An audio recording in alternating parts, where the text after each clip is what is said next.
Barengan siapin dulu ya.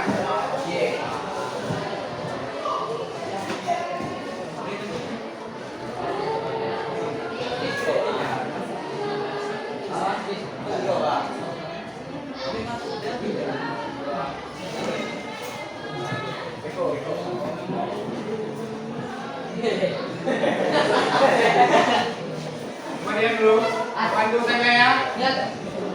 Ada Pandu?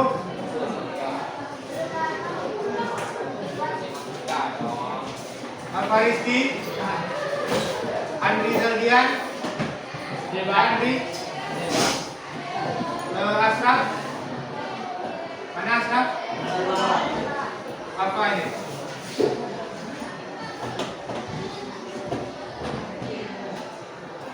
Dafa Khairi, Dafa Setison, Dani Ahmad.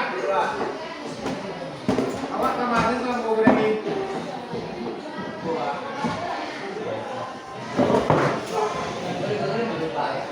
Diva, ada Diva, sama Diva apa? Ya. Dimas, Kaki, Fikri, Nisan, apa?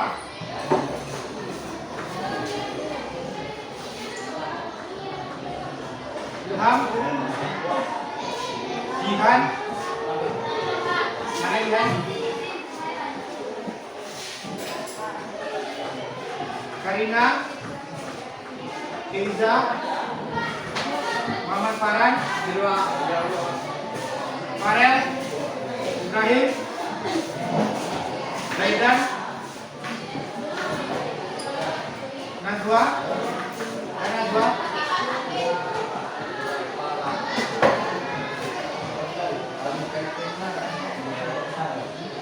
Farel, Putri Aida, Kori, Rahmat,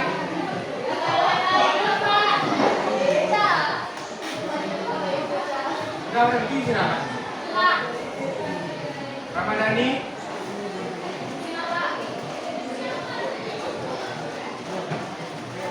Randi Kurniawan, dari Revan, Safa, Suci, Pak Desi, Aslan, lihat.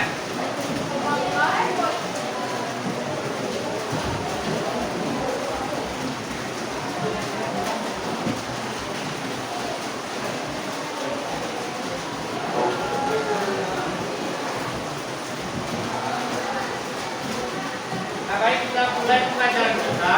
Sebelumnya, materi yang kita akan pelajari ini yaitu tentang sejarah Hindu di Indonesia. Nah, sebelumnya kita mempelajari periodisasi Prangkara. Nah, sekarang kita masuk ke sejarah Hindu juga. Nah, sebelumnya kalau kalian mendengar kata Hindu atau Buddha itu kalian identiknya dengan apa? Nah, kita sekarang ini akan mempelajari sejarah berdasarkan periodisasi agamanya atau konsep dari agamanya, yaitu Hindu dan Buddha di Indonesia. Nah, termasuk mempengaruhi Indonesia, kita harus mengetahui asal muasal bagaimana Hindu itu lahir. Kan nggak mungkin tiba-tiba Hindu ada kan? Nah, karena itu sejarah agama Hindu itu dimulai dari India, dibawa oleh peradaban bangsa Arya. Nah, bangsa Arya ini mereka umumnya menghuni daerah Hindu tapi di bagian utaranya. Nah, kalau itu bagian selatan itu biasanya dihuni oleh Drakida. Nah, yang Drakida ini yang mungkin sering keluar di media sosial yang kayak apa? Apa ya, Pak? Ya, yang satu-satu itu biasanya orang Drakida, bukan Arya. Nah, yang Arya itu dia putih, biasanya putih, peradaban tinggi. badannya tinggi, kayak bersila orangnya. Saya bukan mendiskreditkan Raditya, tapi Raditya ini memang salah orang ya. Mulai dari yang satu-satu tadi sama kayak kuliner-kuliner yang agak jorok mungkin juga ini kalian. Nah, dia dibawa itu oleh bangsa Arya pertama, bangsa Arya yang bermigrasi ke arah India, tepatnya di lembah Sungai Indus. Kenapa di lembah Sungai? Karena umumnya manusia memang mencari sumber air pertama yang untuk sumber mereka hidup. Nah, kurang lebih ini terjadi pada tahun 1500 sebelum Masehi. Jadi setelah berkembangnya itu, dia agak peradaban Arya ini mereka bercampur dengan peradaban Dravida. Nanti lahirlah banyak macam dewa. Kayak dewa apa aja yang kalian tahu kalau Hindu ini? Krishna. Krishna itu bukan di seperti dewa, tapi dia itu adalah seorang Wisnu. Tapi Krishna ini dia menjelma sebagai manusia. Kalau mitologi Hindu, dia dewa di India ini banyak, terutama Hindu ini mulai dari Siwa, Indra, terus Brahmana juga ada, sama Wisnu. Nah, dan macam-macam Hindu itu berkembang. Nanti ini periodisasi awalnya. Nah, di sini dia ada periodisasi zaman Upanishad namanya. Disitulah Hindu berkembang. Mulai dari munculnya dewa-dewa baru yang mereka yakini. Nanti ada sebagian Hindu itu dia cuma menyembah satu dewa, ada yang dua dewa, ada yang banyak dewa. Nah, kalau di Indonesia itu mereka lebih banyak menyembah Hindu Siwa juga banyak, sama Hindu Wisnu. Dia berbeda, cuma berbeda yang dia sembah, tapi ritualnya kurang lebih sama, ibadahnya kurang lebih sama. Nah, awalnya itu zaman Weda namanya. Weda itu kan artinya nanti jadi apa namanya? Jadi kita sisi agama lebih isinya itu ritual-ritual, nama-nama dewa. Kamu dari mana? Nah, setelah Hindu ada namanya sejarah Buddha. Dia Hindu dulu, baru Buddha. Nah, karena Buddha ini lahir dari ketidaksesuaian seseorang dengan ajaran Hindu itu. Nah, kenapa tidak sesuai? Kita pelajari dulu pengaruh Hindu. Nah, pengaruh Hindu itu kita simplifikasikan ke dalam 4 aspek. Yang pertama agama. Dari mana di aspek agama ini? Biar saya jelaskannya itu saja. Nah, di aspek agama ini tentu mereka menyembah dewa yang pertama. Dan mereka juga meyakini adanya kasta-kasta. Nah, kasta ini itu diperoleh dari lahir. Yang pertama itu ada kasta Brahmana. Yang dimana kasta ini dia kasta yang paling tinggi di kehidupan sosial agama Hindu. Habis itu Ksatria, Sudra, dan Vaishya. Nah, Brahmana ini merupakan kasta paling tinggi. Nah, kasta Brahmana ini bisa dilihat seperti orang pandai agama atau pendeta di Kristen. Kalau di Ksatria ini golongannya seperti prajurit, raja-raja, ini kasta Ksatria. Nah, di Sudra ini dia kasta masyarakat biasa, ya, dari pedagang, tani. Dan Vaishya ini saya kebalik ya.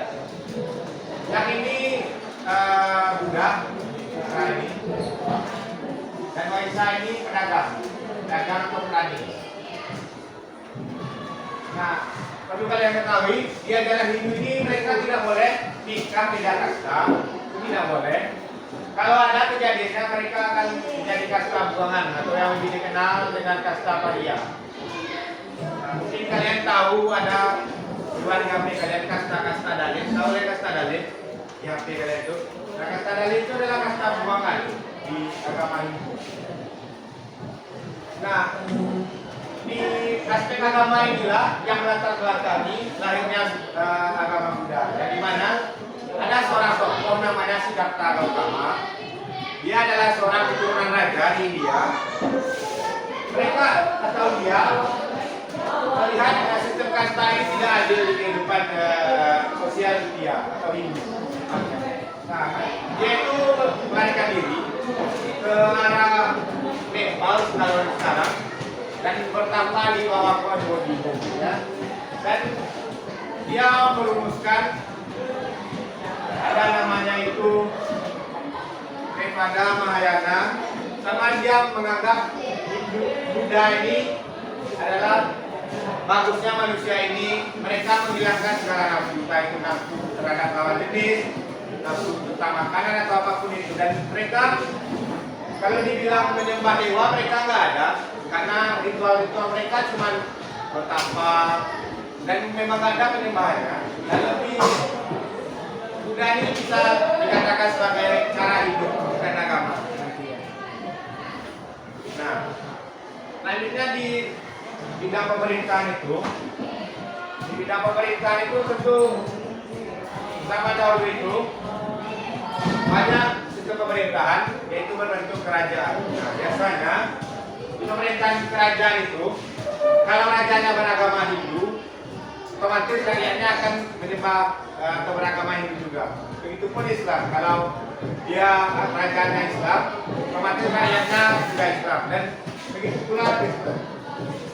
Nah, kita masuk ke aspek budaya. Nah, di budaya ini, terkhusus di Indonesia, budaya Hindu ini sangat melekat di Indonesia. Yang bisa kasih contohnya? Apa? Di Bali. Di Bali itu memang mayoritasnya agama Hindu, tapi dia berbeda Hindunya dengan Hindu yang ada di India. Di India itu mungkin yang sama itu seperti dewanya juga sama, tapi cara penyampaian agamanya itu berbeda. Mungkin kalian tahu ngaben kan? Ngaben apa itu? Kalau apa? Bukan karotak. Nah, kalau orang Hindu ini memang itu istilahnya dikremasi atau diampukan. Nah, di Bali namanya ngaben, di India juga ada itu prosesnya. Tapi di Hindu seperti lebih dirayakan, dikatakan itu banyak juga di destinasi wisata bagi wisatawan asing. Kayak menyembah sapi, Dia bukan menyembah sapi, tapi memang sapi itu dia menjadi hewan suci dikarenakan sapi itu ada salah satu, jika kalian tahu dewa Ganesha, tahu Ganesha? Ganesha itu dewa tapi wujudnya kepala gajah, tahu kalian? Nah, Ganesha itu kendaraannya itu dia memakai sapi. Nah, makanya dia menyucikan hewan tersebut, bukan menyembah sapi. Perlu digarisbawahi, bukan menyembah sapi, tapi menyucikan hewan tersebut. Nah, di budaya ini, terkhusus di Indonesia, itu sangat banyak asimilasinya. Mungkin kemarin ada yang tahu festival Tabur Bulo. Tahu? Yang tahu? Ya, Tabur Bulo itu dia kan dibawa oleh masyarakat India. Dia bermigrasi ke Padang ini kan. Nah, itu Tabur Bulo itu salah satu tradisi atau budaya yang dipengaruhi masyarakat Indonesia. Tabur Bulo itu kalau nggak salah saya cuma ada di keturunan India Padang sama Singapura saja. Lebihnya nggak ada. Jadi Tabur Bulo itu salah satu warisan budaya yang sesekali kalian boleh ikut. Nggak pernah kamu lihat Tabur Bulo itu. Keluar di TV kamu juga enggak. Itu biasanya di arah pondok mereka selenggarakan. Ini ada masjid khususnya. Tapi Tabur Bulo ini bukan India yang Hindu ya, tapi India Islamnya ya. Karena Islam juga jadi agama mayoritas di India. Dan ada salah satu teori mengatakan bahwasanya Islam masuk ke Indonesia ini dari India, tepatnya di Gujarat, bukan dari Arab langsung. Dan bisa juga kita lihat banyak juga kayak di Pariaman itu kayak tambun apa segala macam itu, dia sangat dekat dengan budaya India. Mulai dari seserahan ke laut itu kan ada pengaruh India ya kan, atau Hindu ya kan, karena memberikan seserahan atau apa istilahnya, tolak bala terhadap bumi. Nah di budaya juga mungkin kalian pernah dengar Muruk Palawa atau bahasa Sanskerta yang di bawah yang di bawah Garuda itu apa? Bhinneka Tunggal Ika itu dia kan berasal dari bahasa Sanskerta. Dan nama Indonesia pun kalau kalian tahu itu menjelajah dahulu itu banyak menganggap Indonesia ini adalah bagian dari India, makanya diberi nama Indonesia. Karena agak mirip India, Indonesia. Nah, itu Indonesia itu berasal dari bahasa Yunani, ya Indi, dan Nestor. Nah, Indi ini dia berarti India, sedangkan Nestor itu kepulauan. Kalau minat kepulauan dari India. Dan memang penjelajah-penjelajah dahulu itu banyak mencari keberadaan di mana India tersebut. Kalian pernah tahu suku Indian yang ada di Amerika?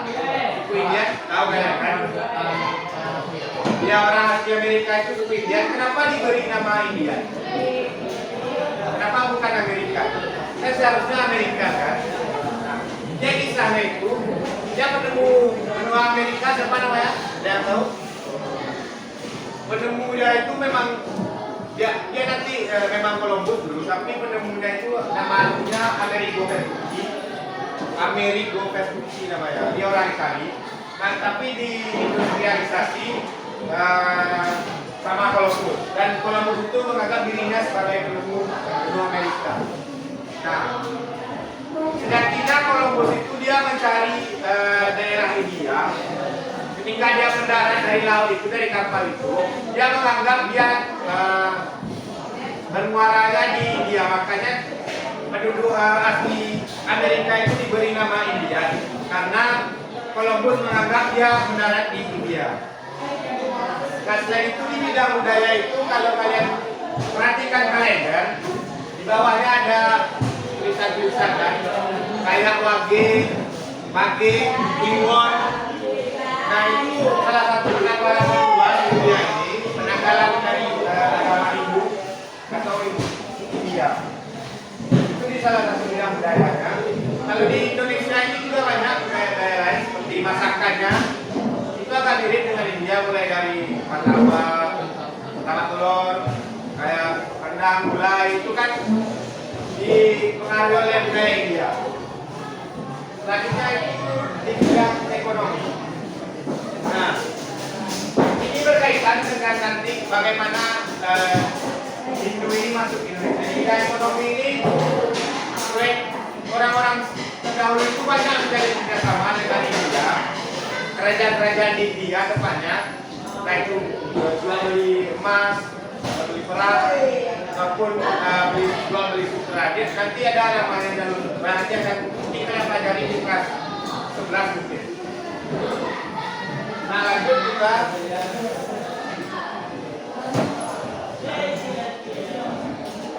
Hindu dan Buddha itu kan tidak serta-merta masuk ke Indonesia, itu ada proses. Nah kita akan bahas teori masuknya Hindu Buddha ke Indonesia. Yang pertama itu Brahmana ini sesuai dengan kata-katanya. Nah, para ahli sejarah itu menganggap bahwasanya Brahmana lah yang membawa agama Hindu ini pertama ke Indonesia. Dibuktikan dengan catatan-catatan lama, terutama kerajaan-kerajaan lama yang mengundang Brahmana dari India itu ke kerajaan lokal Indonesia, ke Nusantara untuk mereka belajar dengan agama Hindu ini. Yang kedua itu Ksatria. Nah, Ksatria ini mereka itu para ahli sejarah itu menganggap bahwasanya yang membawa pengaruh Hindu Buddha di Indonesia itu adalah seorang prajurit tentara yang memperbuat serangannya. Nah nanti Sriwijaya dia akan runtuh dikarenakan ada serangan dari kerajaan India. Nama kerajaannya kalau nggak salah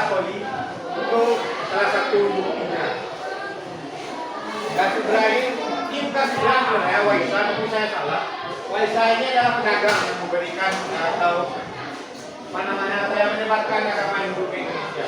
Waisa itu adalah pedagang. Nah, orang unik ini di antara ketiga ini adalah orang India yang menyebarkannya. Berbeda dengan teori arus balik. Arus balik ini orang Indonesia yang berdagang ke India dan mereka menuntut ilmu Hindu di sana. Ketika mereka balik ke Indonesia, mereka lah yang menyebarkan agama Hindu Buddha ke Indonesia. Sampai sini paham? Nah, setelah kita memahami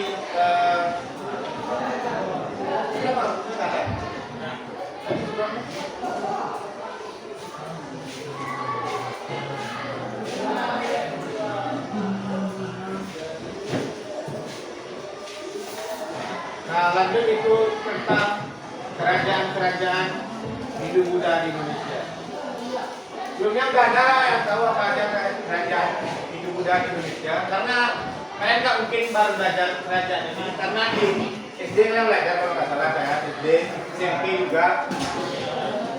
Yang pertama itu atau yang kerajaan tertua itu yaitu kerajaan Kutai. Nah ini foto atau gambar prasasti Yupa nanti yang menjadi cikal bakal bagaimana orang mengetahui adanya kerajaan Kutai. Nah, yang Kutai itu letaknya di lembah atau di pertemuan antara dua sungai, yaitu Sungai Mahakam dan Kapuas, tepatnya di Muara Kaman daerahnya. Dan sekarang itu di Kabupaten Kutai Kartanegara. Nah, kerajaan ini didirikan oleh Kedungga namanya. Nanti dia diwariskan ke anaknya Mulawarman sama Tawarman terakhir. Dan di masa Mulawarman inilah prasasti Yupa ini dibikin.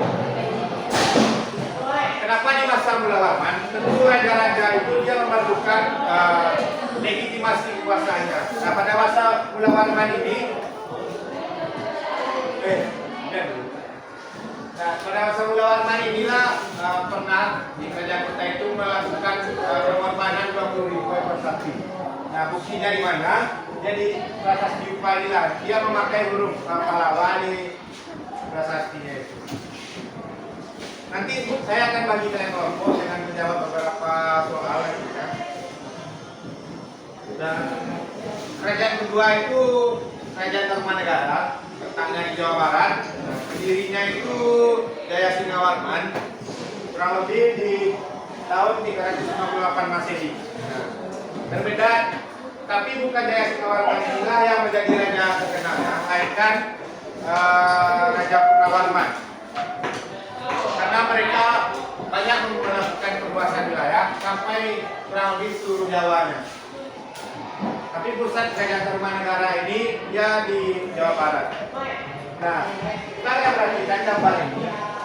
Itu prasasti Ciaruteun namanya. Isi prasasti itu kalau kalian lihat, tapi emang kurang. Dia berisi tentang tapak kaki Raja Purnawarman itu. Selanjutnya Kerajaan Mataram kuno. Nah, dia pusatnya itu di Jawa Tengah, tapi nanti dipindahkan ke Jawa Timur dikarenakan Gunung Merapi meletus di sana. Nah, jadi tidak stabil untuk melanjutkan kerajaan Mataram itu di Jawa Tengah. Nanti dia dibagi menjadi dua kerajaannya. Dalam istilahnya kayak itu. Di dalam kerajaan ada kerajaan juga. Ini dibagi dua wilayahnya. Yang pertama itu ada dinasti Sanjaya, dan rajanya juga Sanjaya, dan Sailendra satu lagi. Nah, dia berbeda agamanya. Yang buat sebelumnya itu Kutai Tarumanegara itu dia Hindu, sedangkan di Sailendra itu Buddha, dan Sanjaya itu dia agama Hindu. Lanjut itu ada kerajaan Kediri. Kediri itu di mana? Ada yang tahu di mana? Kediri. Di mana? Jawa Tengah.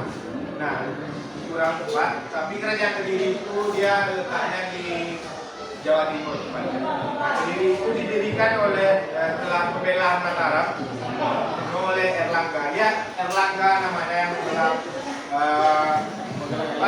kerajaan Mataram itu. bukan membelah, karena dia punya dua anak, Erlangga ini, dua putra mahkota.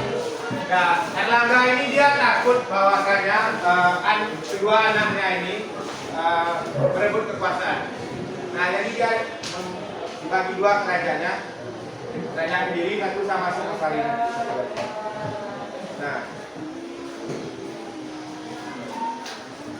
Nah, Singosari ini juga kerajaan Hindu, sama halnya dengan Kediri tadi. Letaknya juga di Jawa Timur. Dia lebih tepatnya itu setelah kerajaan Kediri berdiri atau runtuh, Singosari ini lahir. Dikarenakan kalian pernah dengar Kenaro namanya. Nah, Kenaro inilah yang melakukan pemberontakan terhadap kerajaan Kediri. Dan setelah kerajaan tersebut runtuh, Singosari inilah lahir.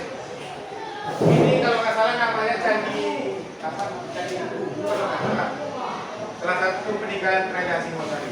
Nah, Borobudur itu dibangun ketika kerajaan Mataram kuno.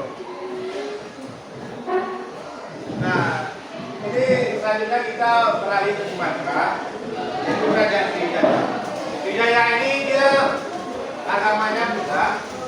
Tempat menjadi salah satu tempat belajar agama Buddha terbesar mungkin di dunia, karena di Muaro Jambi itu banyak candi-candi kecil dan dijadikan padepokan untuk belajar agama Buddha.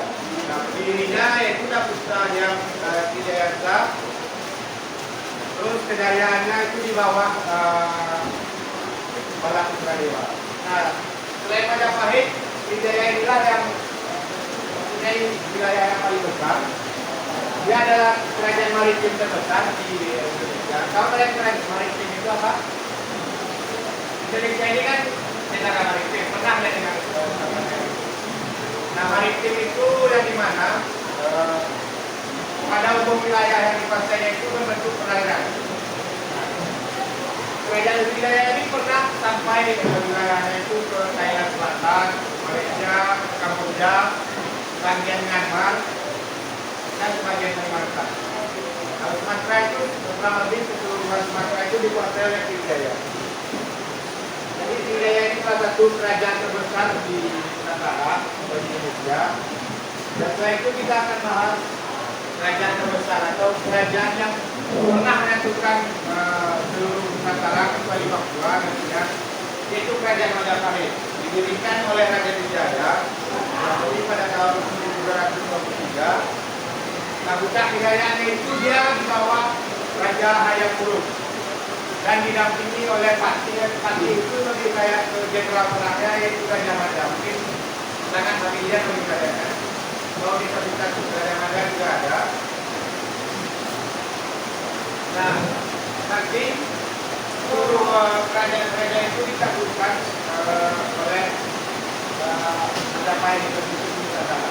Pernah kalian dengar kerajaan Mongol, kerajaan Mongol, Genghis Khan? Pernah kalian dengar?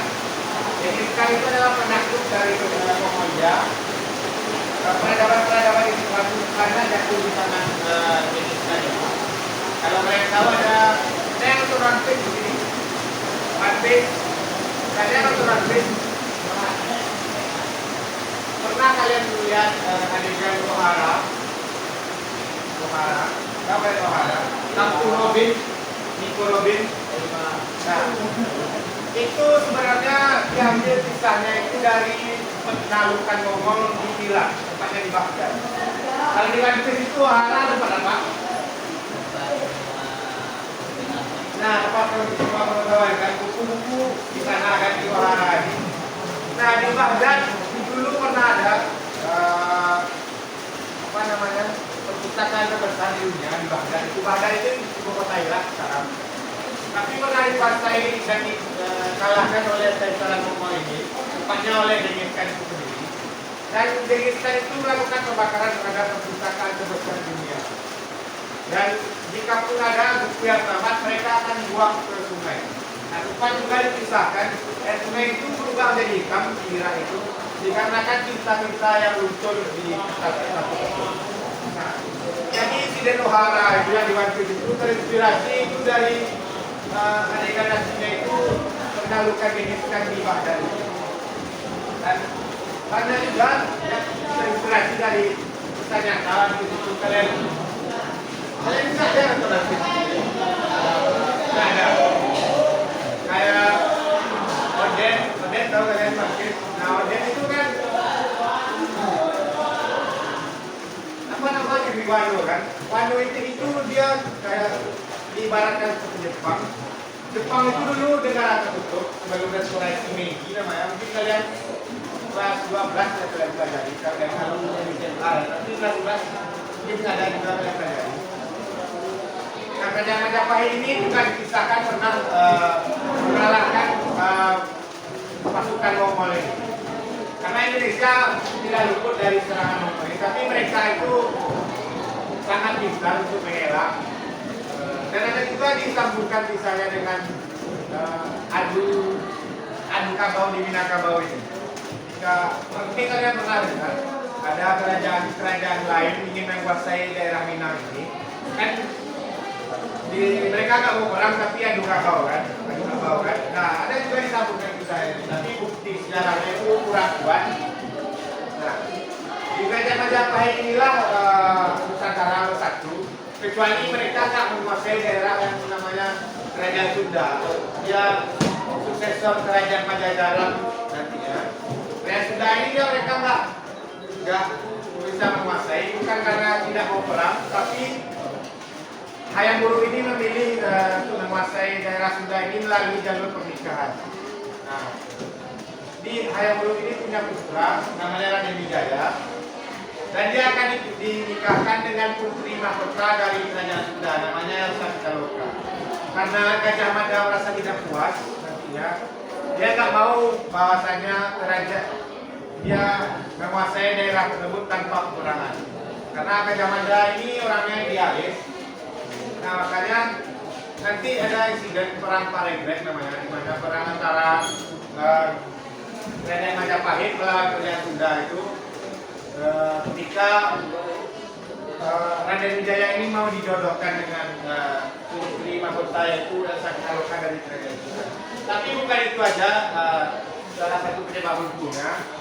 Penyebab untungnya itu di mana kerajaan-kerajaan Islam banyak lahir di Indonesia ini. Dan mereka banyak dikalahkan nantinya kerajaan Majapahit ini oleh kerajaan Demak. Demak ini adalah salah satu kerajaan terbesar tapi beragama Islam di Indonesia. Nah kurang lebih itu. Nah sekarang itu kalian saya bagi 3 aja kelompoknya. 1, 2, dan 3. Nah kalian itu tugas kalian ini ada pertanyaan dari pimpinan. Saya nggak sempat beri masalahnya, tapi kalian jawab aja. Nah, bikin salah satu perwakilannya itu untuk menjawab pertanyaan ini. Jelaskan bagaimana ibu dan Buddha serta pengaruhnya dalam kehidupan. Kehidupan yang saya maksud itu kehidupan dari 4 poin tadi. Dari poin agamanya. Coba catat soalnya. Salah satu perwakilan aja.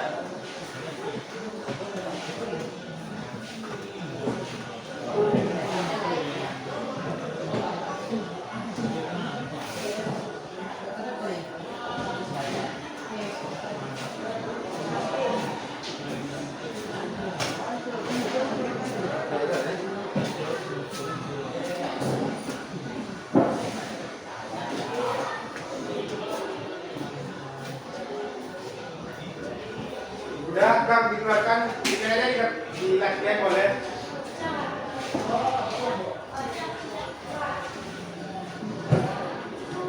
Nah soalnya itu jelaskan, kalian siapa yang bikin? Jelaskan bagaimana sejarah Hindu dan Buddha serta pengaruhnya dalam kehidupan.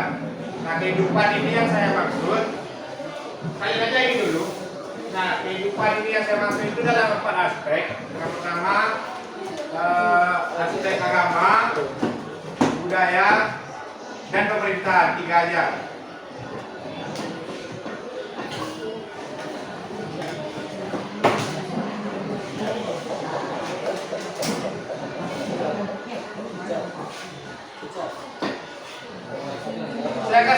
15 menit ya. Hah? Aspek ekonomi. Lama. Soal nomor 1. Nah, yang kedua ini soalnya. Jelaskan bagaimana agama dan pengaruh itu tidak masuk ke Indonesia. Nah, terdapat 4 teori, kan sudah saya jelaskan tadi yang 4 teori. Jelaskan teori tersebut satu-satu. Jelaskannya ini secara singkat aja ya. 2 itu soalnya cuman, nah kalian boleh diskusi berkelompok. Ya nanti tiap-tiap kelompok, perwakilan kelompok akan menjelaskan hasil dari soal yang kalian jawab itu.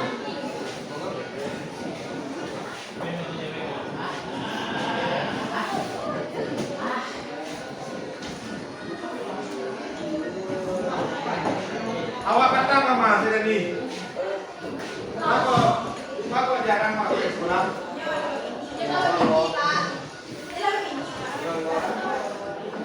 Nah, ini apa sih masalah?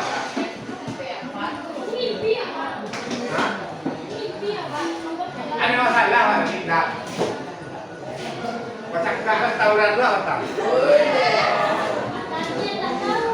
Jadi ramadan di berita mbak. Kemarin saya baca sama tadi. Kulit dah. Ibu kok tahu lah apa dia lah? Ini pagi orang tua. Itu aku mau dipanggil. Boleh dipanggil. Sultan baik nampak kan? Saya kasih waktu 15 menit ya. Kamu bikinlah nanti lah sama yang lain.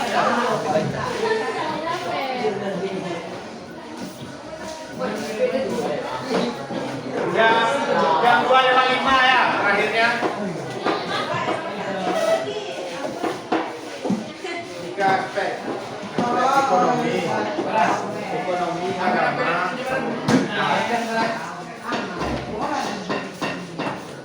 kambing kan? Dua lah.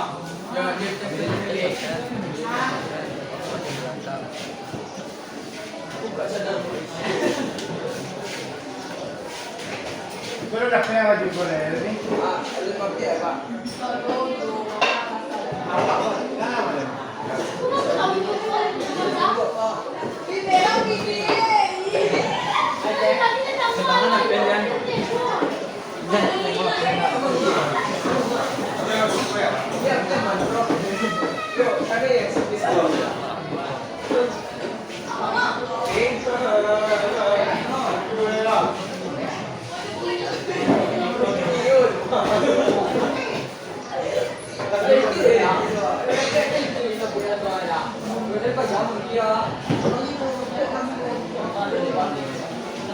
Nama kelompoknya ini kelompok 1, kelompok 2, kelompok 3. Kalian boleh lihat HP atau lihat apa boleh. Ini serah kalian.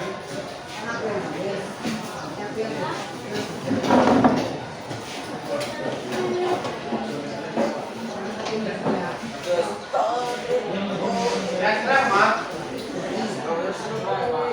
Mas serah lagi. Yang serah. Lanjut lagi Mas. Awak ada yang lagi di rumah. Dia akan lewat di rumah enggak? Ada Pak Dani. Dapat main nak bola ni. Serius? Awak ada yang akan lewat di rumah nih? Awak ada kemah rumah awak ni? Hah? Kamu rumah? Gadot.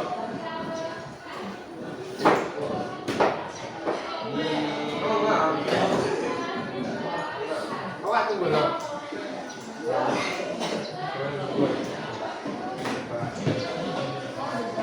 Mari kalau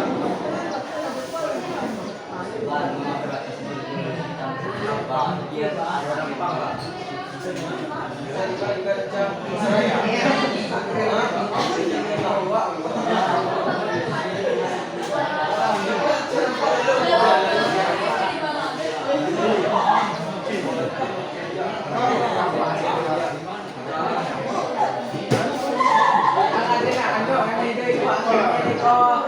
Ada nak.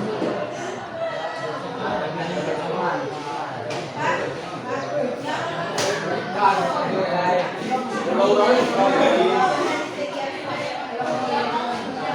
sama benar.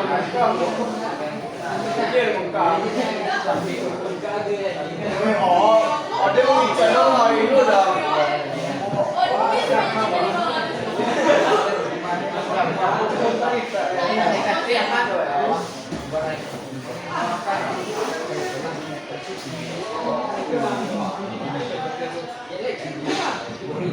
Iko jam 2:05, si pana peleo.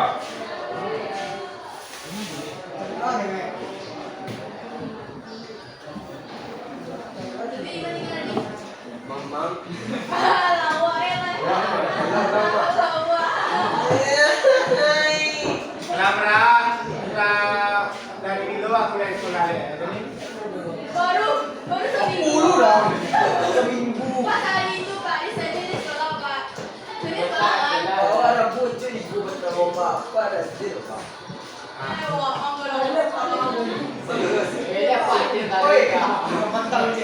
Aku wala orang, dalam lingkungan rumah orang. Awak udah jalur, jalur ni. Dan apa ngeceko bilo kau bilo bisa. Iko dan tu di lewat bilo bisa. Ibu iswa. Kan kawan nak boleh mandiri dia. Ya yang dekat. Jika dekat adalah pindah saja. Siapa tinggi ni lewat nama. Awak yang kena mandi rumah depan. Tabang pak. Ibu lagi dapat. sampai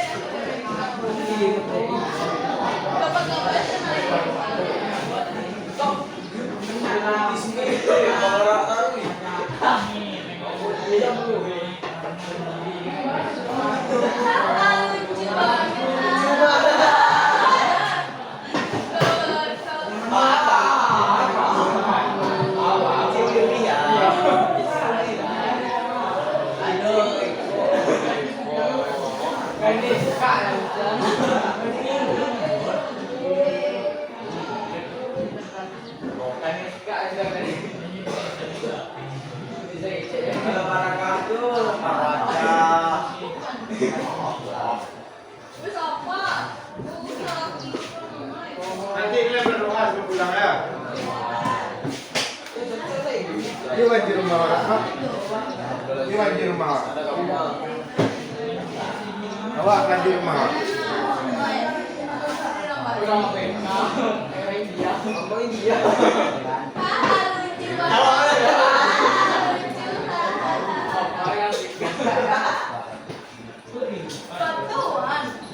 Orang di rumah. Orang enggak.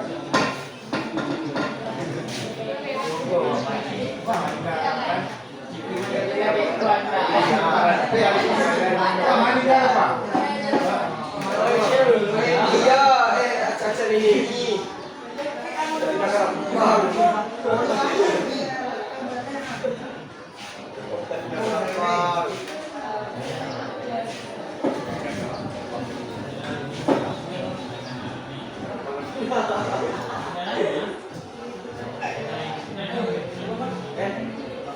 Ikut mah Indonesia itu ya Indonesia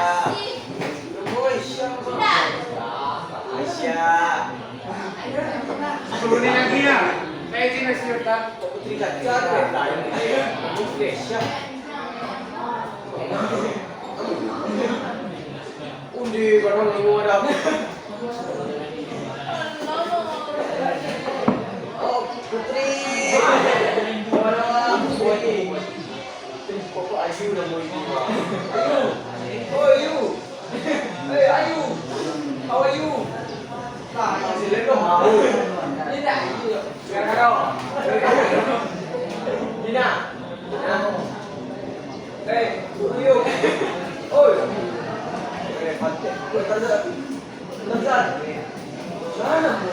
sana gua kalau tak Hanya orang gue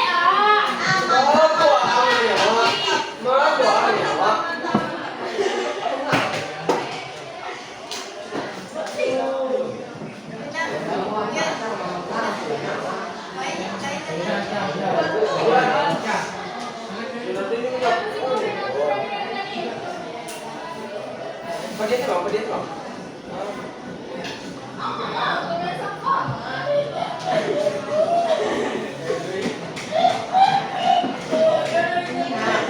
Iya, anjir.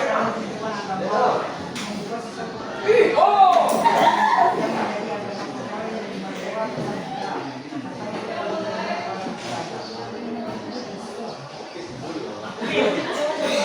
Oi, bulldog. Mungkin jadi ya itu. Besar. Ada kamera. Jadi ya dulu ada. Ganyan.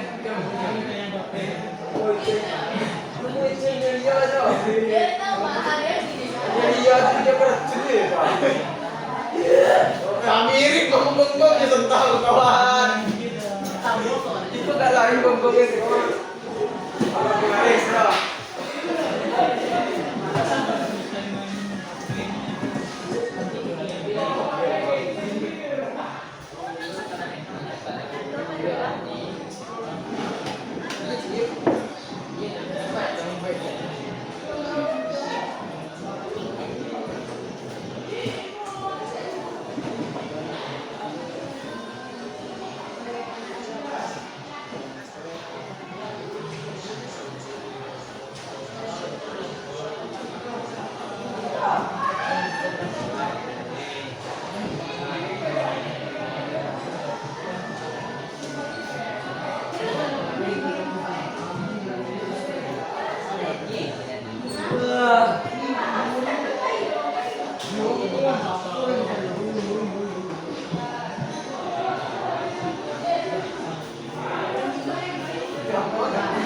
Kamu boleh buka suara yo, minta nanya yo. Buka suara dulu. Ini kayak mana?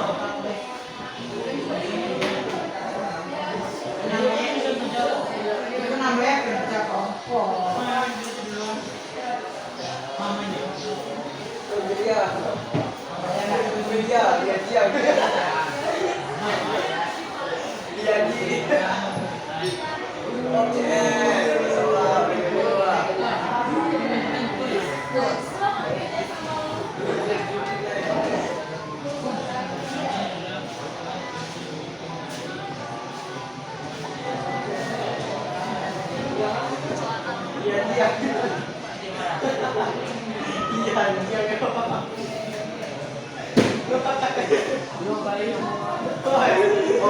Indonesia.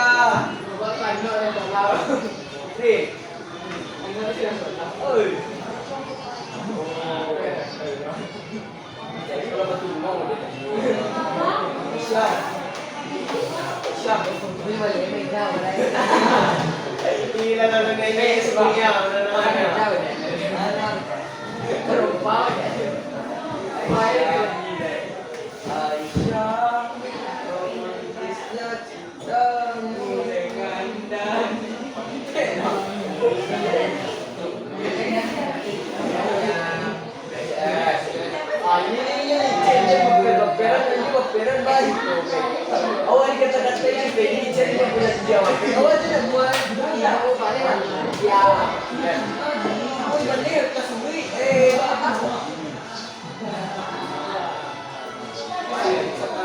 Kita makan.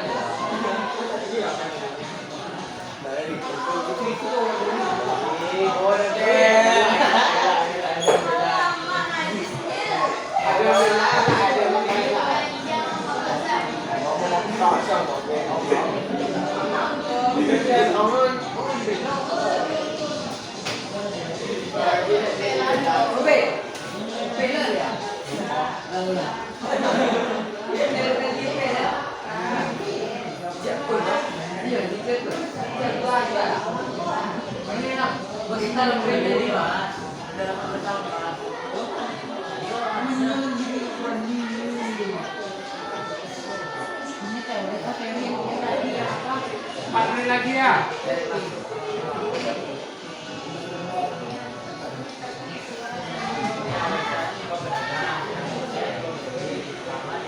Ini round 2 kok. Dua, Pak.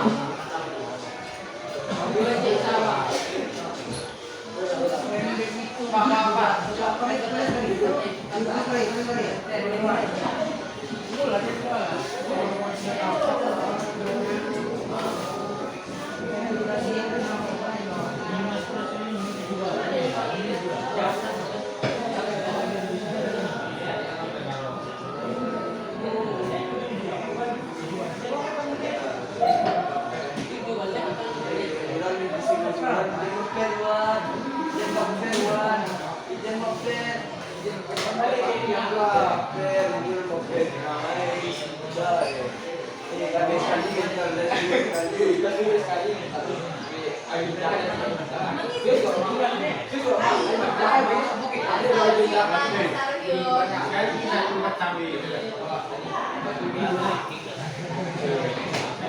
Mana itu nih kasih pada urus itu kewalan kan?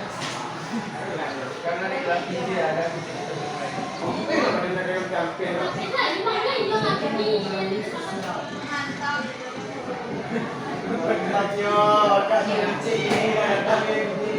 Ini ada kawan jalan kata gini nggak bisa kalau ngecek kerja ini.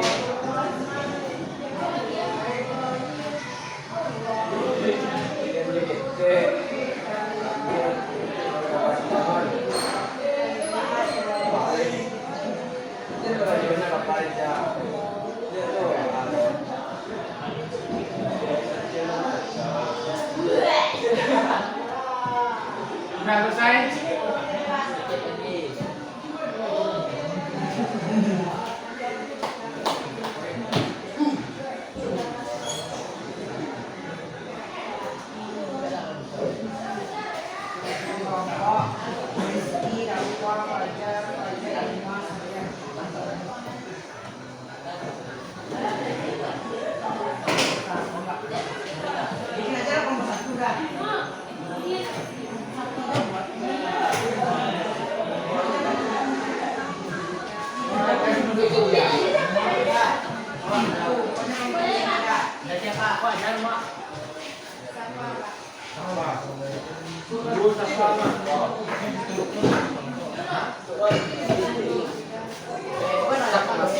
Jadi siapa? Jadi.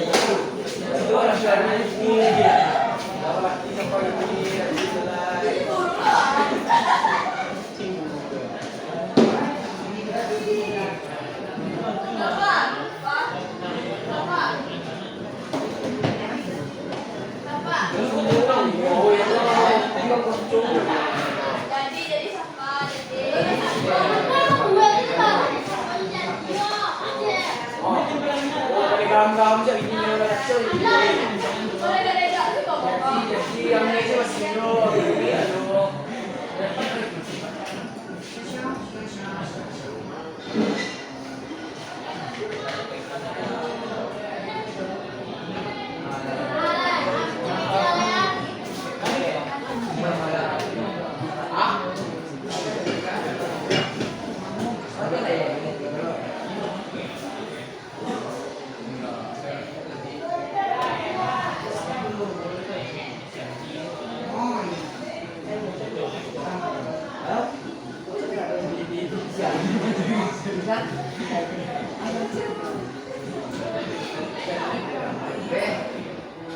Sudah ya?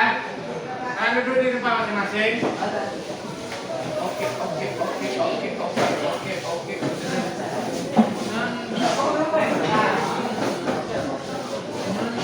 Dan tolong barangnya diam dulu ya. Siapa kelompok mana dulu yang mau apa? Silakan kelompok satu. Satu orang aja yang apa? Yang baca di tempat tapi berdiri. Awak ya Pak? Awak boleh. Kakak. Ada nggak kawan? Sudah nggak ayo?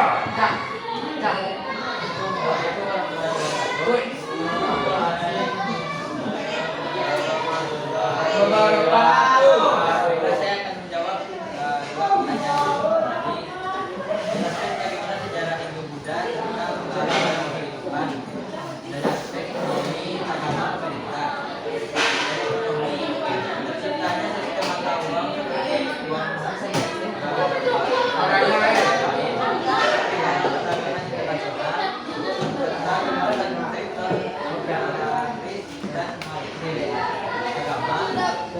kepercayaan global dari Indonesia,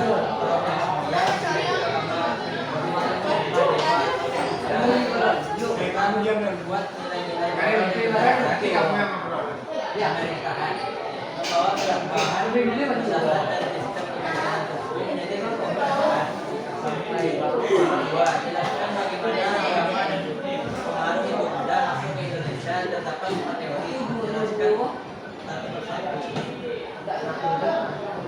Teori Buddha dibawa oleh pedagang India. Kesatria, teori kesatria dibawa prajurit. Teori Brahmana dibawa para pemuda. Kemudian sebalik, para nusantara belajar ke India lalu pulang membawa budayanya. Nah,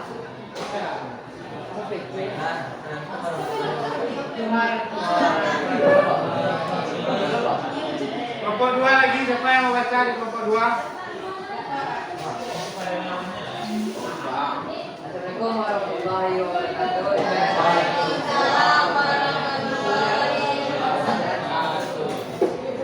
Dari kelompok 2 akan menjelaskan jelaskan bagaimana sejarah Hindu, Buddha serta Indonesia dalam kehidupan terdapat jelaskan ekonomi, agama dan pemerintahan.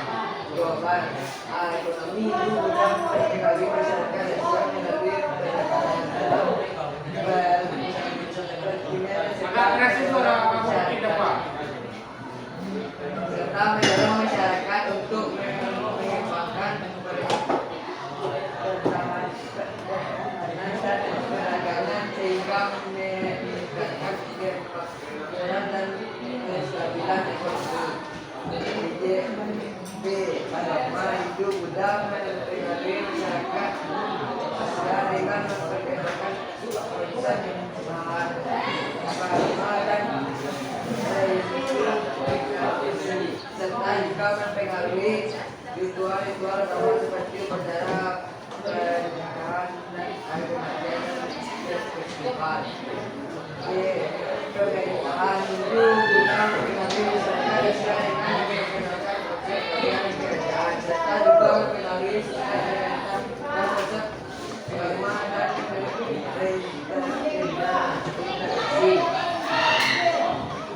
Dua, menjelaskan bagaimana agama dan pengaruh Hindu Buddha masuk ke Indonesia dan dapat dijelaskan satu persatu dari tersebut.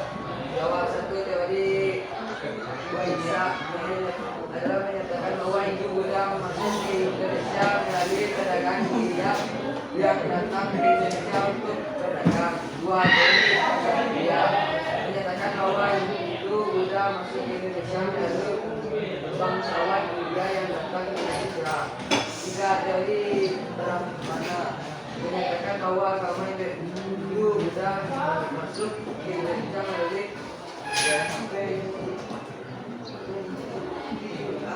mana yang datang ke Indonesia untuk menyebarkan agama. 4. Teori migrasi menyatakan bahwa Hindu Buddha masuk ke Indonesia melalui migrasi besar-besaran berdasarkan wilayah Indonesia. Nah, Assalamualaikum warahmatullahi wabarakatuh.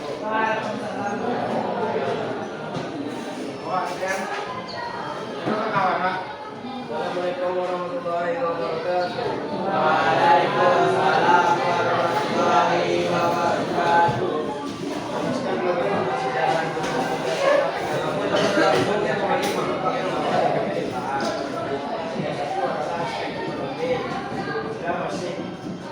Masuk melalui perdagangan India. Nusantara jadi jalur dagang penting terrealisasi kaya seperti itu saya Sriwijaya. Aspek agama dibawa oleh pedagang bangsawan India dan diikuti penjajah internasional sebagai berkembang Hindu Siwa dan Buddha Mahayana.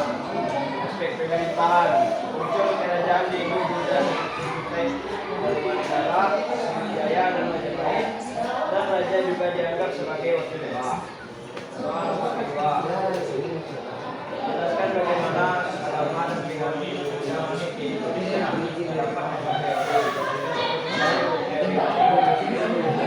teori Brahmana. Nama Hindu Buddha dibawa oleh pendeta Brahmana India yang mengundang raja-raja Nusantara untuk upacara keagamaan. Teori Ya, pengaruh Hindu Buddha dibawa oleh setiap atau orang India yang pergi ke Nusantara akibat perang dan kemudian menyebarkan budaya India. Tiga Indonesia. Jarang Hindu Buddha masuk ke pedagang budaya yang dari berhubungan dengan rakyat Nusantara dan dakwah keagamaan. Yang Jawa sekarang pengaruh India dibawa oleh rakyat biasa. Sudra yang merantau menjadi pekerja di Nusantara dengan menyebarkan budaya India. Assalamualaikum warahmatullahi wabarakatuh. Baik, kurang lebih jawaban dari ketiga kelompok itu sama. Dan sejauh ini ada yang kurang paham kalian terkait materinya? Paham semua? Nah, untuk PH kita akan lakukan minggu depan dan perlu diingat PH itu mulai dari sejarah Hindu tadi, sejarah Buddha sampai pertanyaan Majapahit. Nah, sini serius nggak ada yang mau ditanyakan? Paham semua? Nah, kalau udah, saya minta si Alfa Rizky untuk mengambil kesimpulan pada pembelajaran hari ini. Terlepas benar atau salah, nanti saya luruskan. Silakan Alfa Rizky. Ini kamu. Apa yang menurut kamu pembelajaran kita pada hari ini? Coba kamu usulkan. Tentang proses Indonesia. Ada pembahasan kerajaan-kerajaan yang ada di Indonesia. Awak, coba awak yang menyimpulkan pembelajaran hari ini. Jangan muat nih. Awak jangan muat. Coba siapa? Belakang siapa? Capek lah. Tangga lah.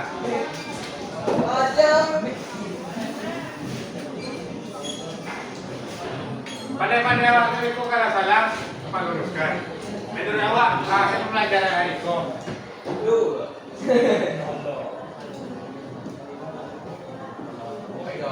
Awak catat tadi juga.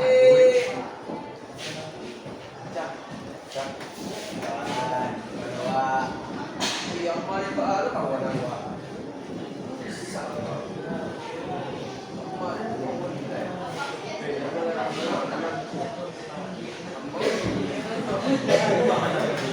Bapak, dua anak dia. Mungkin saja sekali. Bisa siapa? Ini sekarang. Piti deh.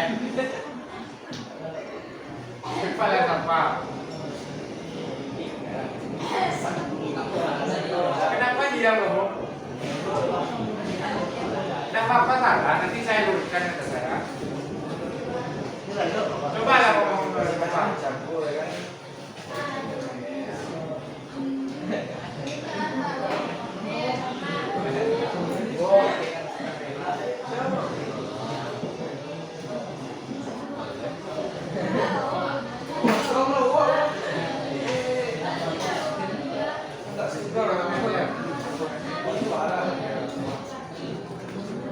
Tuh. Nah, sekarang kamu lihat, memang jadi apa kamu tarik kesimpulan pembelajaran kita hari ini?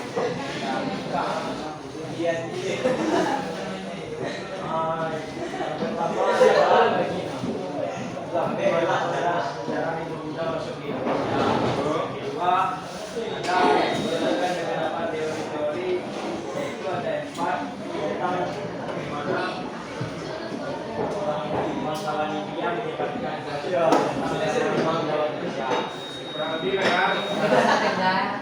Jadi saya anggap kalian paham tentang materi hari ini. Nah, untuk minggu depan itu jangan lupa baca catatannya sama boleh dan jadi dia dulu tadi. Nah, karena kita minggu depan PH, PH-nya lisan kan. Nah, sejauh ini nggak ada yang ditanyakan terkait materi. Kalau enggak, silakan kalian kemasin barang kalian. Jadi kita siap-siap pulang.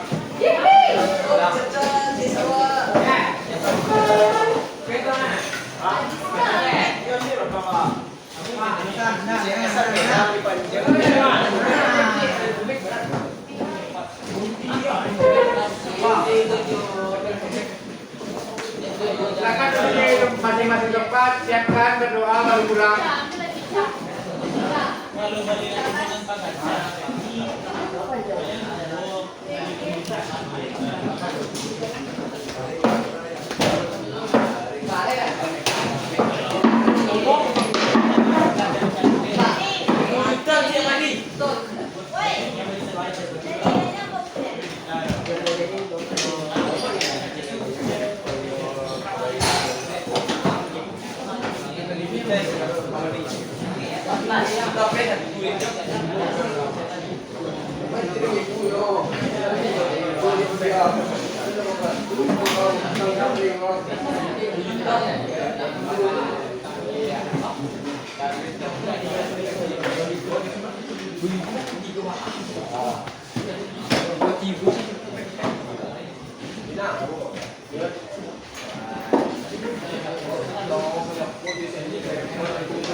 Udah kamu keluar dulu. Nah, silakan siapkan. Bersiap. Hamdalah.